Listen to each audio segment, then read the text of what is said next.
Jagrada. Jam Masters. So I always teach that New Year's is a very sacred, very special time. Celestially, the planet has orbited the sun once, and the question becomes, you're not going to be here that many orbits. It's just the truth. What does it matter? 50, 60, 70, 80, 90, 100. It's been doing this for 4.5 billion years. Wake up. What is the meaning? What is the purpose? What are you doing here? Why did you take birth? What is supposed to be going on during these orbits? The most important way to look at life is from outside the earth, off the earth. That's why the astronauts, they don't get very far. They go to the moon if they're lucky. That's not very far, to say the least. It's not even off the planet's orbit. And they have this thing called the overview effect. I know you've heard of it. All the astronauts have this. You get off this planet and you look at it, just floating out there in the middle of nowhere. It wakes you up. You understand? All of a sudden, that which seems so meaningful and so important, who likes you, how many likes do you have on Facebook, and how many divorces and marriages, and what's going on with your children, and me, I, me, mine, I, me, mine, I, me, mine, I, me, mine. All right? All of a sudden, it's not I, me, mine. It's, whoa, are you kidding me? That's what's going on? There's this blue Christmas bulb floating in black, dark, empty space. It's been doing that for 4.5 billion years. What am I doing? What do I think is important? What is going on? And they have these experiences. And hopefully when they come back down, they're able to do something much more meaningful. The other is near-death experiences. That's the other one that people have. The other way of getting out of here. And those who have near-death experiences, almost all of them, they're totally different when they come back. It doesn't matter, do you believe the experience they had? Did they really see the white light? To them, that does not matter. What matters is they had an experience that woke them up, that let them understand, I'm not staying here. For some reason, I've come back. My whole life is different. How can it be the same? How can money have the same meaning? How can relationships have the same meaning? They come, they go. Everyone's had them. There's 8.5 billion people floating around here. Everyone trying to do something. And you do something more meaningful with your life. What does that mean? We've only stepped not even inches, centimeters, millimeters, nanometers off the planet with what we just talked about. What about the rest? Is it just backdrop? How often do you think about it? What? Everything? Everything. I talked to you weeks ago about a black hole. By the way, every single large galaxy has a black hole. And there's trillions of galaxies and certainly hundreds of billions of large galaxies. This one black hole they found last year, you listen to me. Because you want to talk about God, we're talking about God, not this God they make, God of the mind. This one black holes emit rays, spheres of light. They used to think they were emitted from the black hole. Now they know they're created as matter, and light is sucked into the black hole. These beams, rays, spheres of light shoot off both ends. They measured one of those, the power, the energy source, the energy amount of one of those lights. To get an idea of its power, they took the largest atomic bomb, nuclear bomb that has ever been built. Russia built it. I had read about it before. It was called the Tsar, T-S-A-R, the Tsar bomb. It was 50 times more powerful than the combination of Hiroshima and Nagasaki. When the Russians set it off, it scared them to death. They vowed they would never do it again. They wrote to every country that had nuclear power, admitted they had done this, and said, don't do this. All right? That beam of light, that beam of energy, is equivalent to 130 billion of those bombs going off every minute for 1,000,000 years, each moment. I know you can't comprehend that. And I don't want you to. I want it to blow your mind. I want you to understand. Of course you can't understand. You're locked into this tiny little sphere of frame of reference that says this stuff's real. That's real. That's one black hole out of 2 trillion galaxies. That's God. The way I look at God, you don't have to, is just as your consciousness right now is everywhere within your body. Foot, hand, nose, isn't it? You're conscious of every bit of your body. That's God's body. That one consciousness has that as a body. All 2 trillion galaxies with all those light and everything. And this little planet in the middle of nowheres, of one star around of 300 billion in one galaxy, is part of that consciousness. Not a very big part. Right or wrong. But it is still all the same consciousness. Every single place, every atom, every galaxy, every single thing is just all this one consciousness, aware of itself, existing within itself, creating itself. And yes, this is part of it. But it's a pretty small part. But the amazing part is as follows. What is the purpose of your existence on this planet? To know that you are that consciousness. Do you hear me? You, right here. You who I'm talking to, you who hears me. You are that consciousness listening to that part of its universe. Just like it listens to the giant 130 billion bombs going off and everything. It's aware of all of it. Well, it's also aware of your thoughts. Not it is, you are. So what in the world is going on? That is what the great ones have taught you. The purpose of your existence is self-realization. What is self-realization? God-realization. What is God-realization? Universal consciousness. You, right here now, not go find it. Where do I go? Is it in the Himalayas? I need to find a master somewheres. All right? The fact that you are conscious, that you are aware of your thoughts, aware of your emotions, aware of your body, aware of what's coming in through your senses, that awareness is the exact same awareness that is the universe. What went wrong? What happened? Amazingly, they've taught it to us, but of course we can't listen. So they tell it in parables. Those who know tell it in stories. There's this thing called the fall from the garden. Ever heard it? It doesn't mean you're a sinner. It doesn't mean you did something wrong. It means you are the consciousness of the universe. You are everything dancing within yourself. You are all-seeing, all-knowing, and yet existing everywhere and enjoying and experiencing all of yourself. You're like a Sufi dancer. You've seen the Sufi dancers lose themselves dancing. That's who you are, dancing in your creation. What happened? You fell. You, the consciousness, fell from that state. How? It's not a fairy tale. It's the most important thing you will ever understand and ever learn. Because if you want back, you have to know how you fell down. You need to work your way back.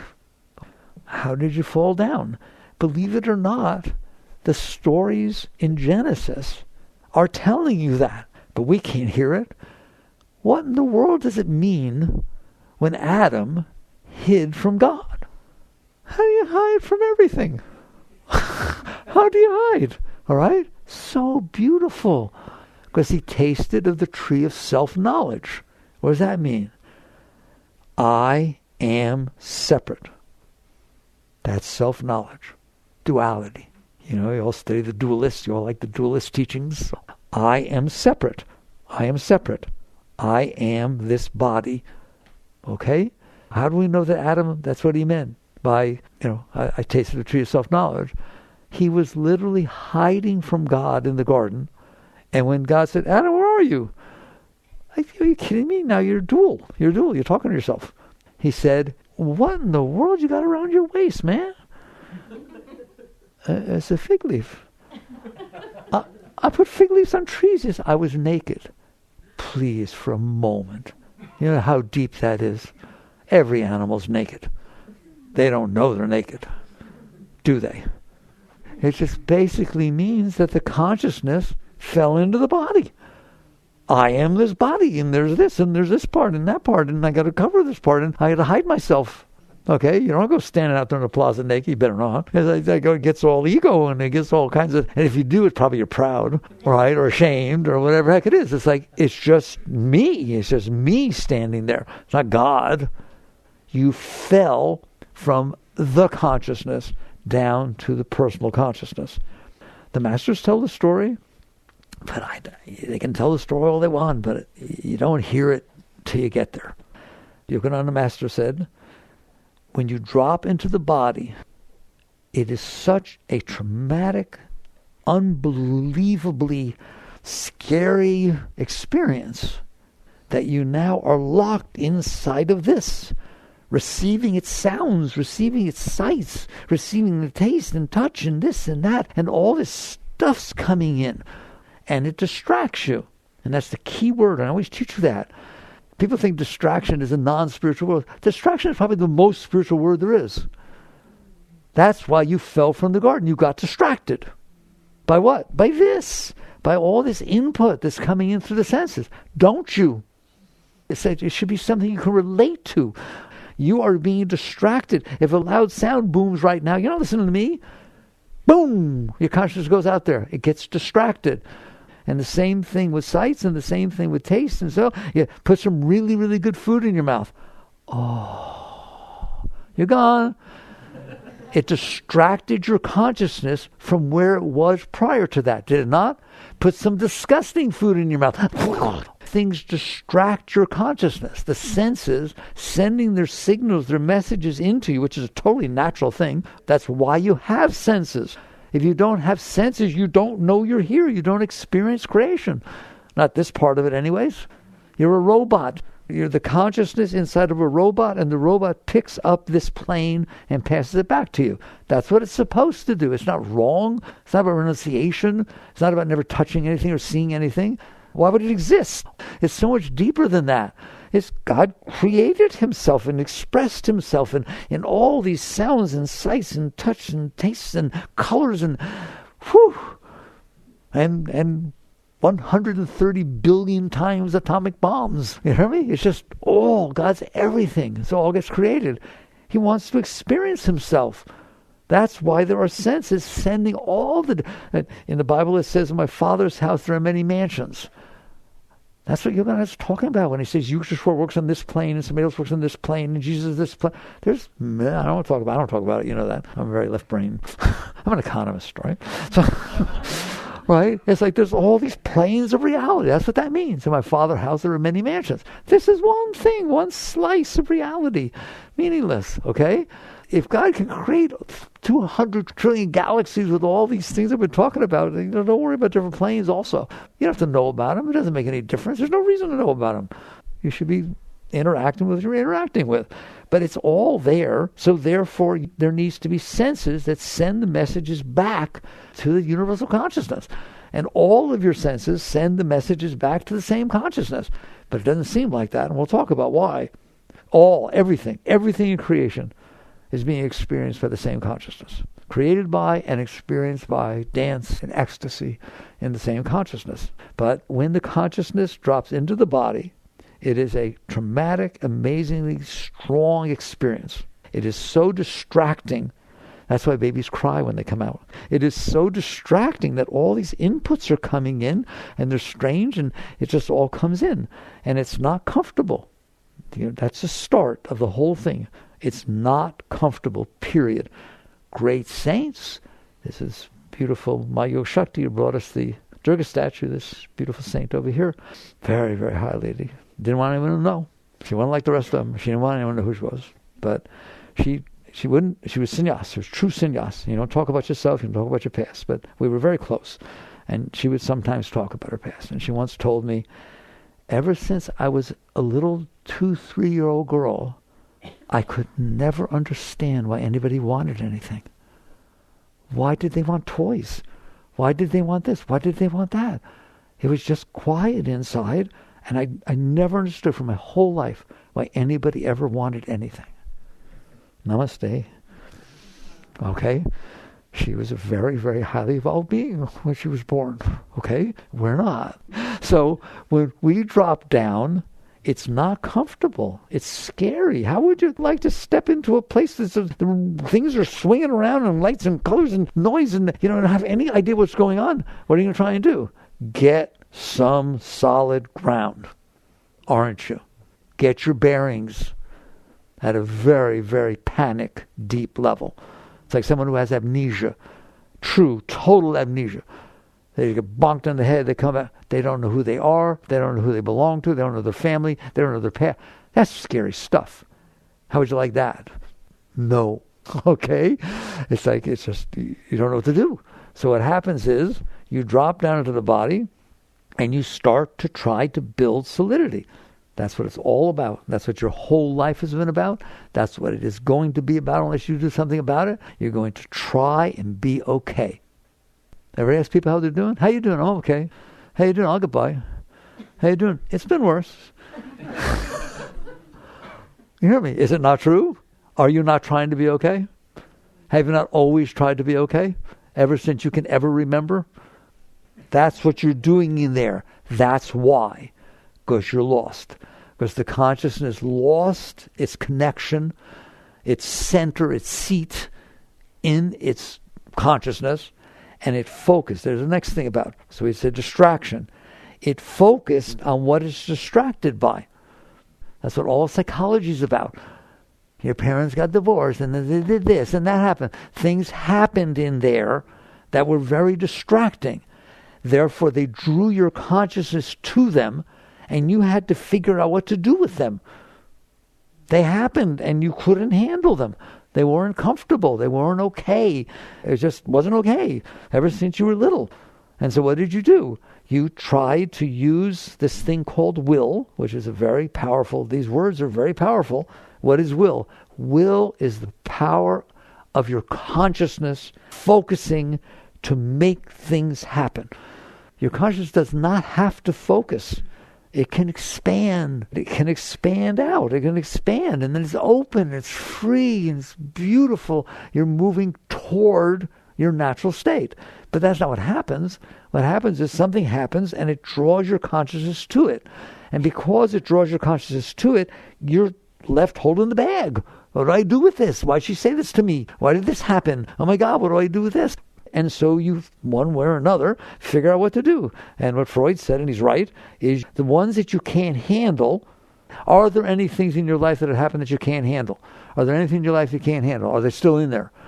If you can't handle it, you have to do something about it. It's like a hot potato. What do I do with it? And what Freud said is what you do with it, if it's really serious, is you try to push it out of your consciousness. Okay? It shouldn't be in your consciousness. It already happened. It's over. It's done. It's not part of God's creation, not his physical creation. It's past. Nothing that already happened still exists, except that you kept it. Where did you keep it? In your pocket? Where would you keep it? It's gone. There's not a single atom from the past that's still there, doing what it did. Is there? They're all doing the next moment.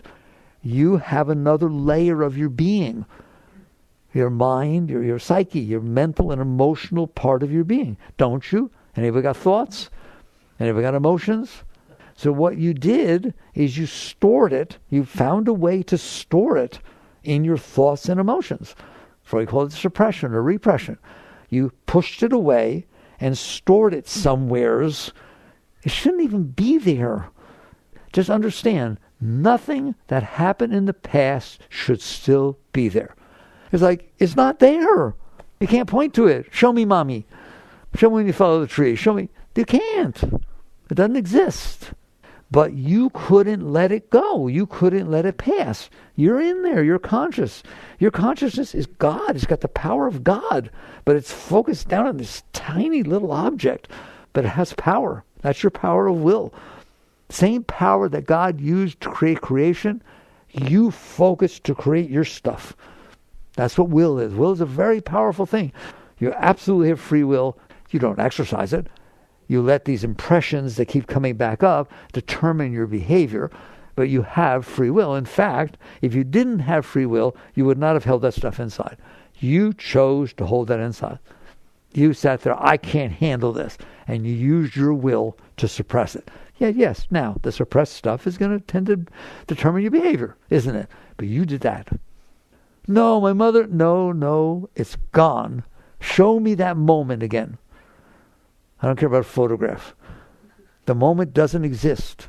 The atoms don't exist. The people don't exist. Do you understand that? It doesn't exist. It's gone. It keeps moving through time and space. You used your free will to say, not this. Not on my watch. That did not happen. The reality is it happened and I couldn't handle it. Me in here, the consciousness. It was so shocking. It was so disturbing. It was so unacceptable. Whatever it was, I could not let it come in and pass through me. Okay? If I could, there's not a problem, is there? But I couldn't. We can discuss that later. But basically, you know what I'm talking about. It's a story of your life. So what did you do with it? You did something with it. You didn't let it go. So you had to do something with it. Because it's still there. Why is it still there? Because you stopped it from passing through. That is the power of will. You have free will. You made a mess in there. And you pushed it down, and you either rationalize it, oh, he didn't mean that, or I'll never talk to him again. I can't. No one should like him. I'll tell you know what I'm saying? You did something to be able to process it somehow, or you didn't process it at all. You just pushed it down there, and it got totally suppressed. People deny things, don't they? All that stuff you study in psychology from 101 to 2040 is what did you do with the stuff that you couldn't let go? Because the stuff you let go of ain't in there. You drive by white lines all the time. They go right through, don't they? Drive by trees all the time. Drive by cars all the time. Unless it's a car that looks like the one your mother had when she got in the accident, then 20, 30 years later, I know I'm not going to be the same for the rest of my life. That's where my moods come from. That's where all that garbage comes from. And it also determines the direction of my life. No, I'm not going to live in New Jersey. I don't care where you want to live. I love you. I'm not going to live in New Jersey. I'm not. I don't care. I don't want to talk about it. Whoa. What happened in New Jersey? Nothing. You hear me? It determines your decisions. It determines everything in your life. Doesn't it? In other words, you made a mess in there. Life did not make a mess. Life happened. It's happening all over the universe.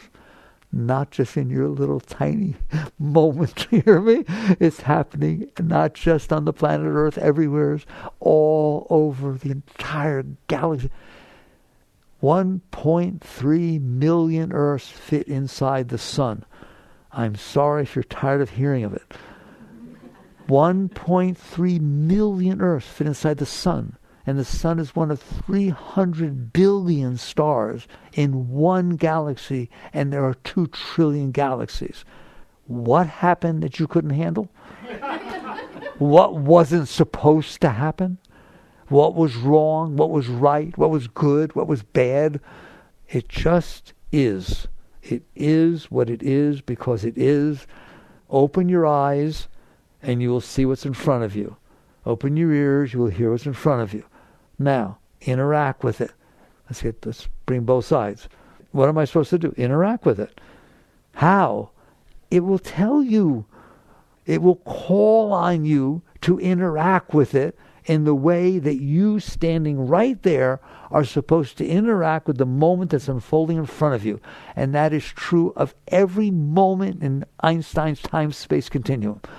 Every moment has its place and its neighbors and its interaction, and they create the next moment, and so it goes on.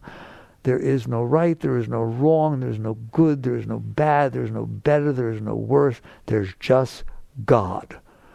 Now, they don't like that God, do they? I like the God who's just. I like the God who's fair. I like the God who takes care of me. That doesn't mean he doesn't. I'm not denying any of that. But you want to talk truth? There's just God. You're the one who developed concepts, views, opinions, preferences, hopes, dreams, beliefs in your mind, and then made God fit in them. Your God fits in them, which is why you fight with each other about God. So it's not a question of who's right. It's not like that. There's just creation. And there's just the consciousness that created creation, experiencing every aspect of its creation, and blissing out on all of it. It's like an artist who just paints, and it doesn't matter what they paint. They don't want anyone to see it. It has nothing to do with that, does it? It has to do with expressing every aspect of your being. That's what's happening. But we can't handle it, and I understand. Believe me, right? We cannot handle that. That's completely out of the question. It's too big, too real, isn't it? So what we do is sit there and say, there are parameters. People sometimes ask me, well, what about boundaries? You don't ever want to talk to me about boundaries. What are boundaries? That where I have a limit of what I can handle and what I can't. God doesn't have boundaries. If it's one and it's whole, there are no boundaries. There's just creation. But so basically, because we can't handle the moments that's unfolding in front of us, which is a very small... How small is the moment unfolding in front of you? Right now, here we are. How a wonderful moment. How many other moments are going on right now on the planet Earth? You hear me? And you're just not experiencing. You're missing those. You're experiencing this one. It's fine, good. Experience it.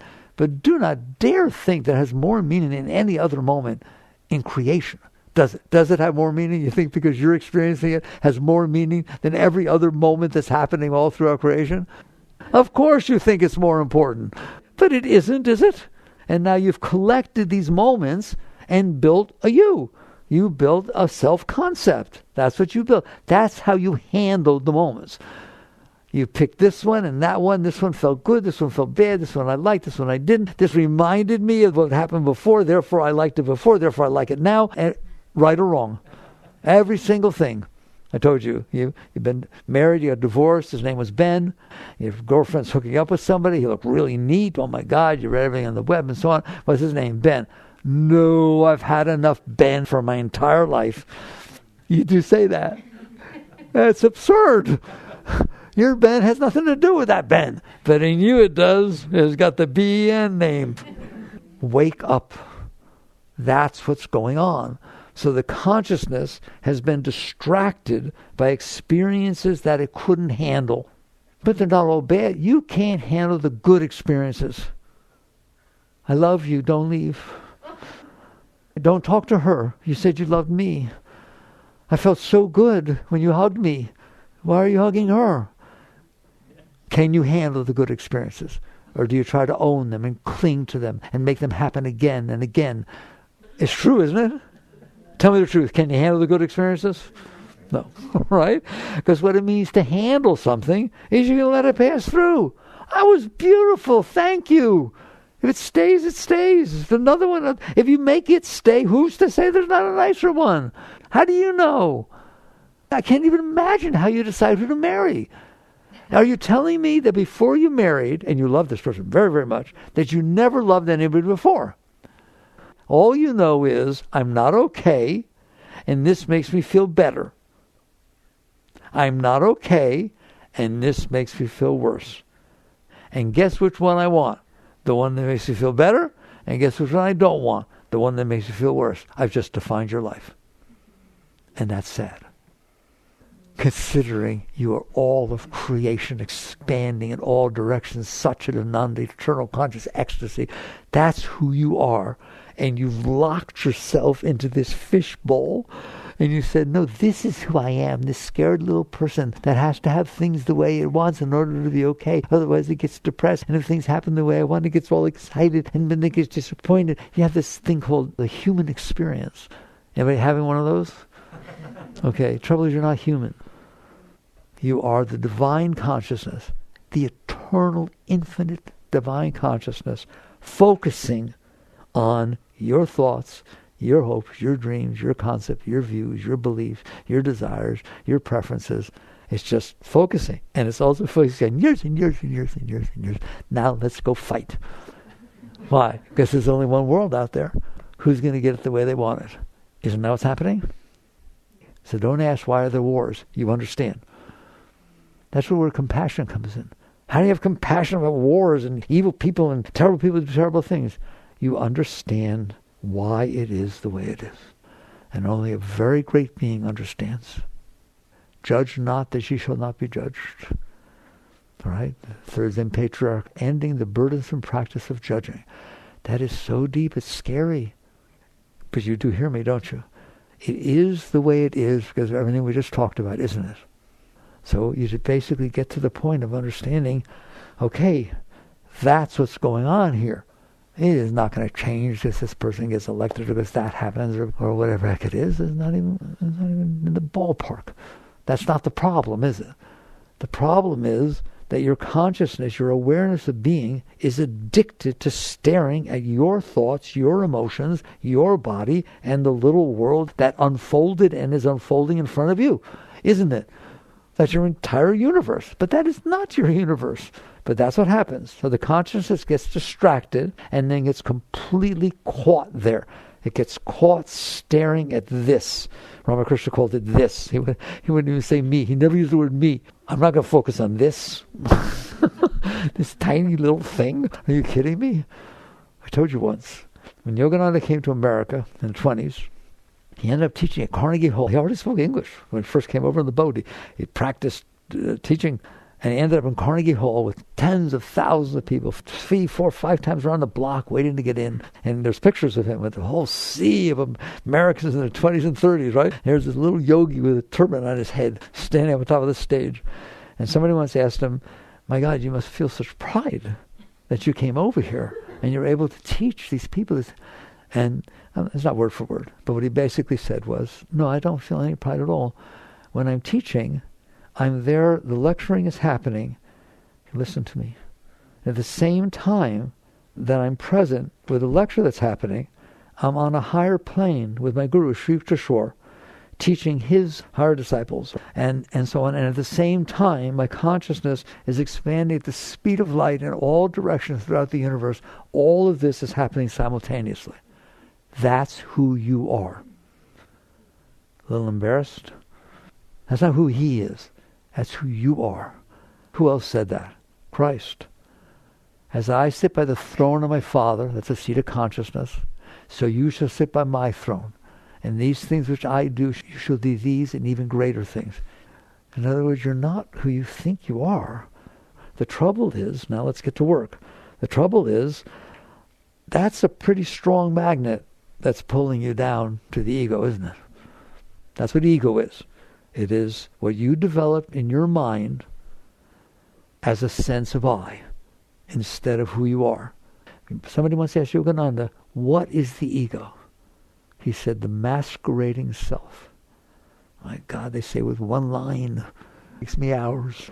What do you mean the masquerading self? It is the self, consciousness, the expanded universe, holding a mask in front of itself saying, this is me, I'm George. And my mommy spanked me. You built a mask out of your psyche. And you're holding it in front of yourself. And you can't get out. We can talk nice all we want. It's kind of nice. It's nice to know what's going on. It's kind of encouraging, isn't it? Okay? But you can't get out. You listen to me. If left to your own, that's going to run your life. And you're going to build a little tiny life somewhere with somebody and say, I had a nice life. Welcome back next time. Because you did not learn what you were meant to learn. I mean, I'm glad. Most people can't have a nice life. I really would like you to have a nice life. I would rather have you find out who you are. All right? What does that mean? It doesn't mean you don't have a cat and a dog or a husband and a wife. It does not mean that. That's a total misnomer, this whole thing about renunciation or anything like that. In fact, it's the opposite of that. You need to be able to be in this world but not of it. You need to be able to literally be married or not married, have children or not children, be rich or be poor, and maintain your seat of consciousness because that's the purpose of creation. God created creation to experience aspects of himself. Somebody once said to Meher Baba, as he's saying to Meher Baba, why did God create creation? On a whim. Same reason you play golf. Why in the world would you play golf? You want the ball in the hole? Put it there. You hear me? It's a sport. It's just expressing yourself. Why does an artist paint? A real artist. Right? So basically you wake up and you're here, you woke up and you realize there's a lot more going on than me getting what I want and avoiding what I don't want. Getting what you want is so overrated, it's ridiculous. Avoiding what you don't want is so overrated, it's ridiculous. Because what it basically means is I'm not okay, and these are the things that I'm okay with and not okay with. And that's really small, isn't it? It's so small, that's not going to get you out. So basically, at some point, something happens. And I used to teach it can happen one or two ways. Either some terrible, terrible, terrible thing happens to you that just destroys you, but you make it through, and you have to build the pieces back up. But heck, if you're building them back up that way. You understand that? The other is you had some very deep experience. Meditation, this, that, whatever it is. And you touched something that was way, way beyond what you've ever touched before. And all it takes is 1 second, and you'll never be the same. The lid went up, poop, poop. What was that? All right? And in both cases, you become a seeker. You become someone that is looking for something deeper than what you want and what you don't want. How shallow is it? Come on, be serious. Why do you want what you want? I'll do it in 2 seconds. Why do you want what you want? Because things happen in your past that either turned you on, that reminded you of that, or turned you off, and you don't want to deal with it. It's just programming. You're programmed by your past experiences, and that determines what you like and what you don't like. All this stuff, all right? It's just, how shallow is that? You could have had any experience. You just happened to have that experience, and it determined your life. It's embarrassing. You're the highest species on the planet. I always tell the story that, two kids are driving, 8 and 10 years old, driving in the back of their parents' station wagon down the highway, going on vacation, and they're playing I Spy, right? And the brother says, I spy a bird. And the girl looks up and thing, and then they play in this, and all of a sudden the daughter says, I spy a cactus. And the kid turns, and at that exact moment, a terrible car accident had taken place. And there's body, blood, and different terrible things. And he turns and drives by, never says another word for the rest of his life. Yes or no? Can it happen? Can it happen? Can he be traumatized? Oh, it's a random moment. You're the highest thing that ever walked the face of the earth. It's that random that something like that can happen? It can it? It shouldn't. It shouldn't. You're a high being. Life is life. It unfolded in front of you. So you're telling me that if she hadn't said, I spy a cactus, at that moment, his entire life would be different? Shake your head, yes. Is that embarrassing? You're the highest being ever walked the face of the earth, in some random moment determined your entire life. And it does, doesn't it? A bunch of little ones, a bunch of big ones. Next thing you know, you're running around trying to get what you want and avoid what you don't want. And I'm telling you, what you want and what you don't want is 100% founded upon the garbage that you have stored inside from the past that you are unable to handle. And you've built this personality, this psyche, this ego, this self-concept. And now, whoa, we're running around, aren't we? Okay? So what do you do about it?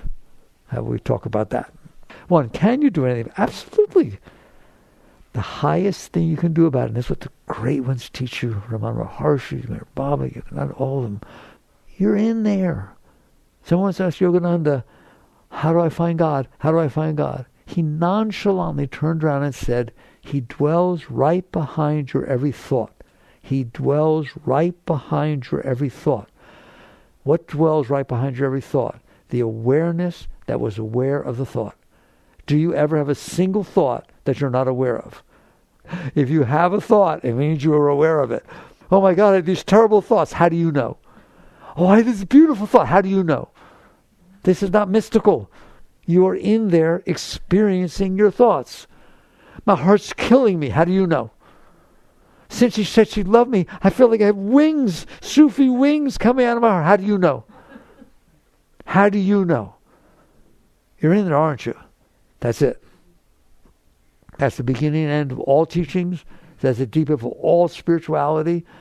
You who's in there, aware of what you're aware of, is the divine consciousness addicted to staring at the objects of consciousness that you collected. Can I repeat that? You who's in there, staring at what's going on in there, and you are distracted by, staring at, I don't care what you want to call it, are the divine consciousness addicted to focusing on those objects of consciousness, minuscule. Remember the whole universe? Right? They're all objects of consciousness, but those are kind of special ones to you. All right? I told something some weeks ago that where it came from, I don't know, but it hit me really deep, and I've said it a couple of times. I don't know if you get it. During the day, sunlight is everywhere, scattered everywhere, it's all over the place. If I take a magnifying glass and just hold it somewhere, all of a sudden, that light is focused down on something that could burn a piece of paper. That's what your consciousness is. It is that everywhere consciousness, focused due to distraction. That's the magnifying glass, the ego, distraction. Focused down on this tiny spot that's so powerful now, and that's you. And there's a whole bunch of them floating around, little spots everywhere, and they're all the same sunlight. That's what's going on. The question is, how do you get out? How do you free yourself? How do you liberate yourself? So many ways have been taught, like the sannyas, traditional sannyas in India. Renounce everything, renounce your name, renounce your family, renounce your history, walk around with a begging bowl. Those are ways that are taught. Leave everything, go up to the Himalayas, find some master somewheres, and just don't have anything and renounce everything. Get away from the objects of consciousness so they stop distracting you. How's that? They say a sannyas won't stay in a single town for more than a day or two. No matter what's happening, they go somewhere else. Stay away from fixating on objects of consciousness, and over time, if you're sincere, your consciousness will be freer from that, right? We're not taught that. I mean, we're taught that, but we don't do it. That is not the way that we are taught today. We are taught a phenomenal, the really deep teachers teach us a phenomenal method of liberation. What's it called? Life. Not avoid life, not renounce life. How would I know what to renounce? That which you renounce, I love. I don't have any problem with it. It goes right through. It's white lines in the road. That which I have to renounce is struggle, Ben. Oh my God, I can't handle the name. You don't even know what I'm talking about. So the very fact that you have to renounce it means that's what you should be dealing with. So you get to the point where you understand, wait a minute. This is a tiny planet spinning in the middle of nowheres. So what? And I will only be here for a few years. So what? What am I supposed to be able to do here? Be here. You're supposed to be here. It's where you are. Zen. Flowers are red, water's blue, grass is green. So the teachings. It is what it is. Why do you have a problem with it? Why don't you serve the red flowers? Why don't you help the blue water? Why don't you work with the green grass? Why is it not okay that flowers are red and grass is green and water's blue? If you were the same with every single thing that passes before you as you are with the white lines, what do you do with the white lines? Well, let's see. If they're solid, you don't pass them. If they're dashed, you can pass them. If they're dashed on your side, but not on the other side. It's like, just, come on, man. Be here now. Just be here. I can't. Why? Because I can't handle here. Why can't you handle here? I can't handle here. can I? I can't handle here. I have to change here so it's what I can handle. I have to change here. The current moment and the past moment. How many want to change the past? How many wish the past never happened? How many think it was wrong? It was wrong. It shouldn't have happened. I can't handle the past. I can't handle the present. Therefore, I'm scared to death of the future. So I am going to go out there and manipulate and control the red flowers, the green grass, and the blue water. That's what Zen means by those. R and I. Okay? How's your relationship going? It's a work in process. What does that mean? I'm trying to change them to be the way I want them to be. Are you or are you not? I'm attempting to manipulate the moments that unfold in front of you so they're the way you want them to be. Okay. So what does it mean to grow spiritually? It means to be honest and just notice I'm the one who's noticing. Sometimes it's so strong that I'm not noticing. I get pulled into what I was noticing. But I come back. I kind of float back. And sometimes I don't want to float back. I don't like it. I don't want to do that. I don't believe in it anymore. I can't handle being here, seeing what I'm seeing. So your first task in true spiritual growth is I can handle seeing what I'm seeing. Why? Because it's what I'm seeing. And if I don't honestly cop to what's going on in here, it's going to run my life. Right or wrong. It's going to determine. I'm right, but I'm right. You shouldn't have said that. Say you're sorry. As opposed to, whoa, she had trouble with that, didn't she? It's called witness consciousness. That's what you guys are taught in this day and age, in that generation. Krishnamurti called it objective observation. The ability to be in there.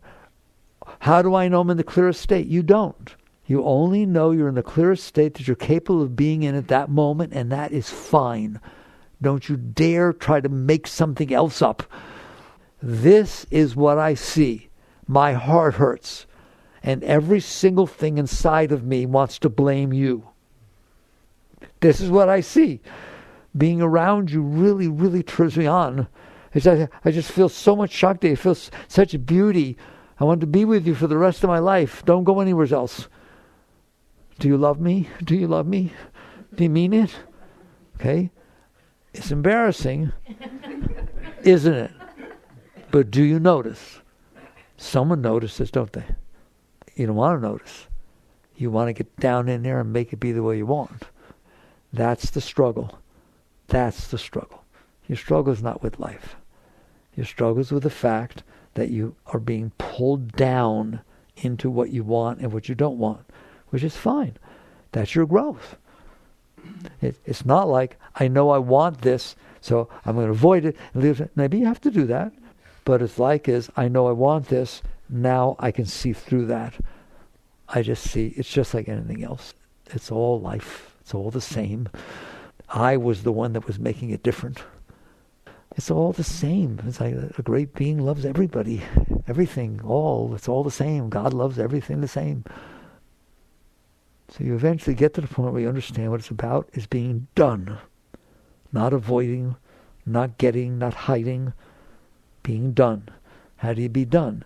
You be willing, to the best of your ability, use a mantra, whatever you want. I don't care. I always say I don't teach techniques, and people say what you're teaching is a technique. Well, of course it is. It's the highest technique. It's called letting go. Do you see that there's stuff inside of you that you have trouble with? That's what's keeping you from God. It's not that it's wrong or anything. It's because it is drawing your consciousness down to it.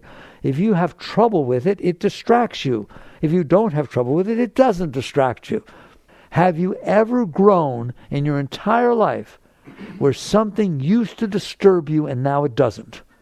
Have you grown to see that which used to bother you, you used to be jealous, you used to be insecure, you used to be scared that people were going to say things, and just somehow over time you matured, you grew, and it's just, into every life some rain must fall, and you mean it, and you're not afraid of it, And you welcome the rain to fall, and you welcome the sun to shine, and you're starting to find beauty in all of it.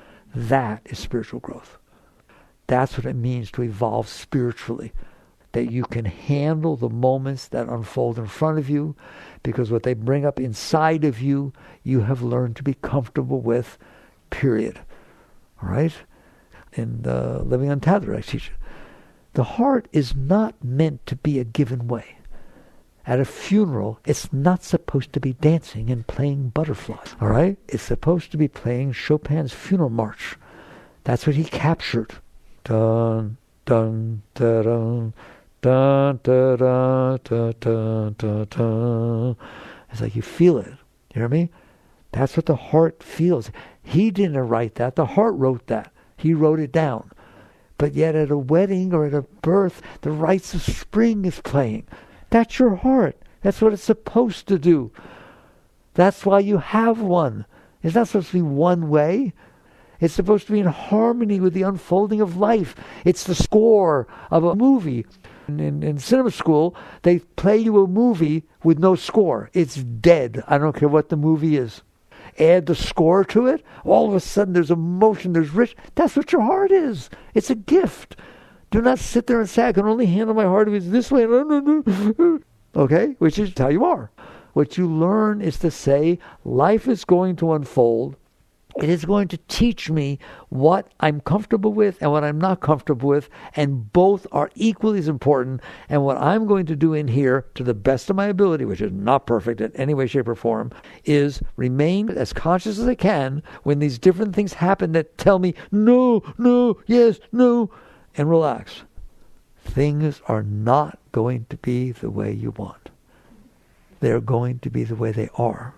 The question is that okay with you? Are you comfortable?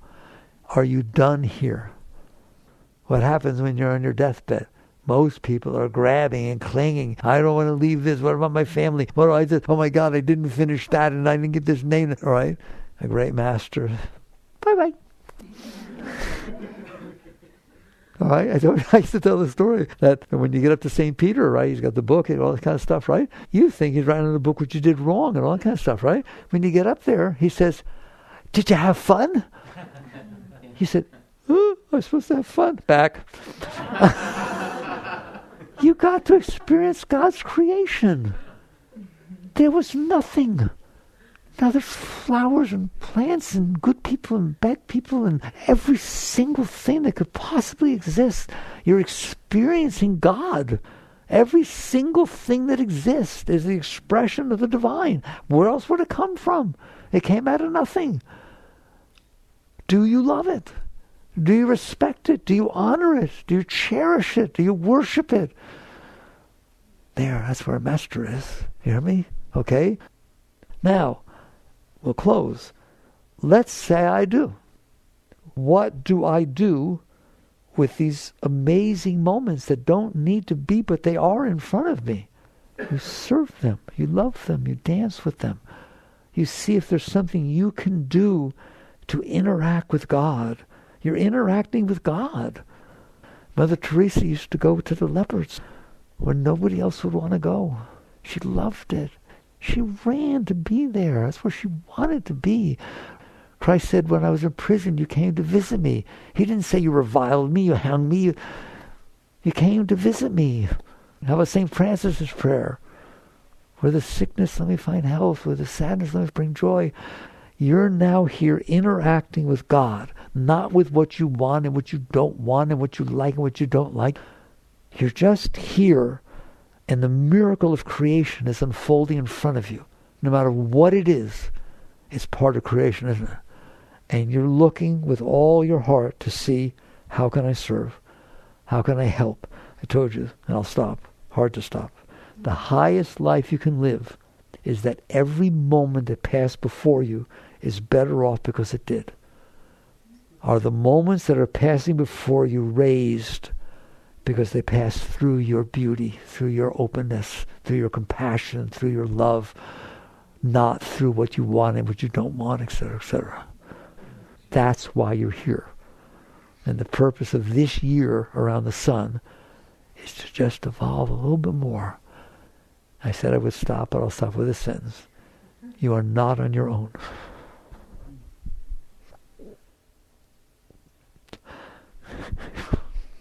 You don't walk this path by yourself. Every master that ever lived, Christ, Buddha, Krishna, and all the masters are right there looking for an opening to help you. Someday you will know that. Do you understand that? Okay. Jagged.